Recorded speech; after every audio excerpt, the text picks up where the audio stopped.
qu'ils ont l'obligation de s'assurer de la mise en œuvre effective de cette mesure et de prendre toutes les dispositions y afférentes. Et par rapport à ça, évidemment, il doit pouvoir sensibiliser le personnel. Et il n'est pas question qu'un agent puisse, de par, je ne sais pas trop, ses convictions ou autres, entraver la mise en œuvre de cette mesure. Si c'est le cas, soyez rassurés, il sera épinglé et que les sanctions qui doivent suivre vont suivre. Par ailleurs, pour la population, votre numéro est toujours ouvert. Le 01 91 44 44 44. Un message audio WhatsApp, un message écrit WhatsApp, signalez et vous allez avoir la suite.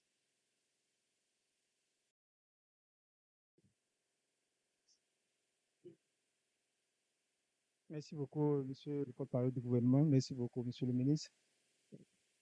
Ma question concerne le secteur de l'agriculture et de l'éducation.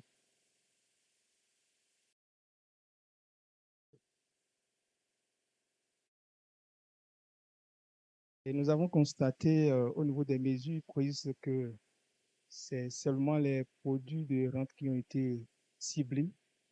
Euh, je voudrais savoir qu'est-ce qui sera fait pour les produits vivriers. Je veux parler peut-être de maïs et de l'ananas.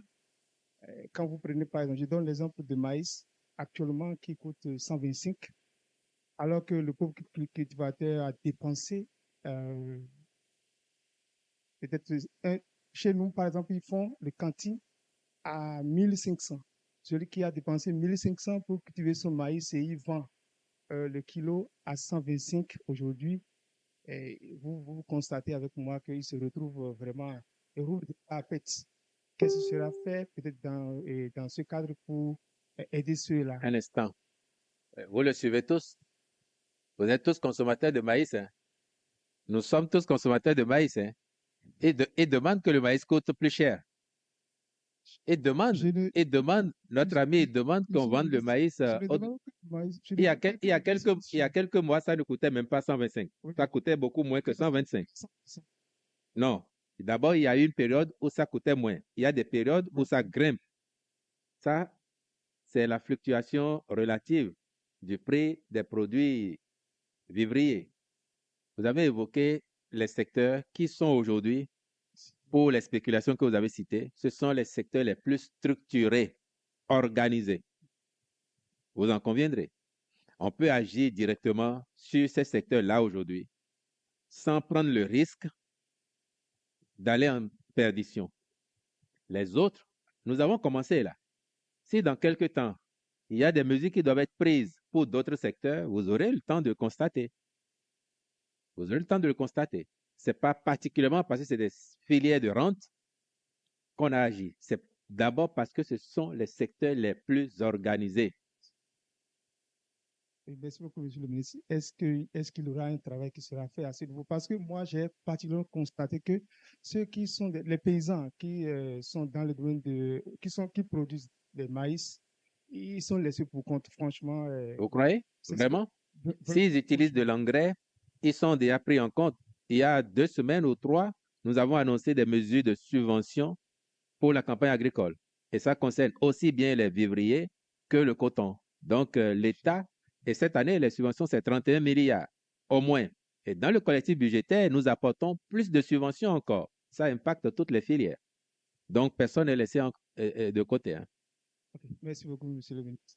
Et la deuxième question, c'est par rapport aux mesures prises pour accompagner les filles dans l'enseignement secondaire. Je voudrais savoir comment cela va se faire quand on prend les élèves de troisième en terminale, ils payent quelque chose. Quand on va maintenant que c'est gratuit, et ça dit que on va renforcer ces établissements. Bon, les établissements et d'enseignement secondaire, on va les renforcer. Et l'autre chose, c'est par rapport à ces filles qui aujourd'hui qui payent 1850 ou 1800 quelque chose, même de sixième pardon, de 6e en 3e, ils payent 1500 quelque chose. Je voudrais savoir, et pour, ils n'en ont pas, on les renvoie à cause de ces 1800 ou 1500 quelque chose là. On les renvoie à cause de ça. Est-ce que ça dit que désormais, la gratuité là, ça va arriver jusqu'à 0 francs? C'est-à-dire, les filles vont à l'école, ils ne payent rien. Ils vont juste payer et fournitures scolaires et aller juste apprendre et c'est fini, ça s'arrête là. Merci beaucoup, monsieur le ministre. Je vous remercie.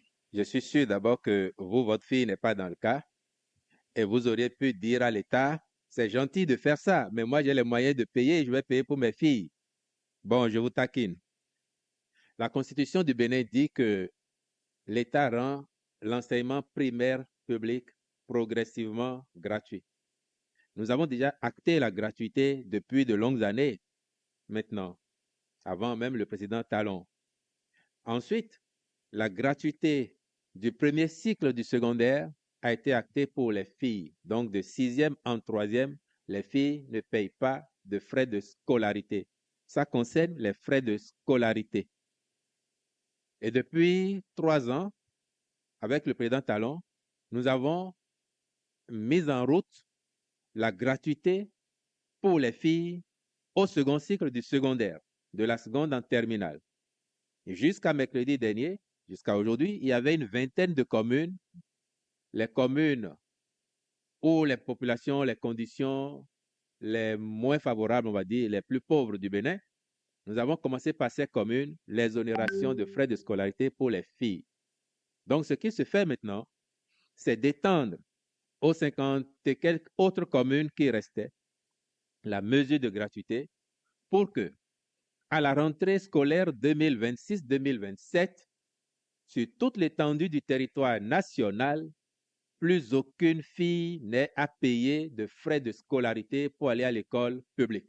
Cela veut dire concrètement que de la maternelle en terminale, quand on est dans l'école publique, nos filles ne payent rien.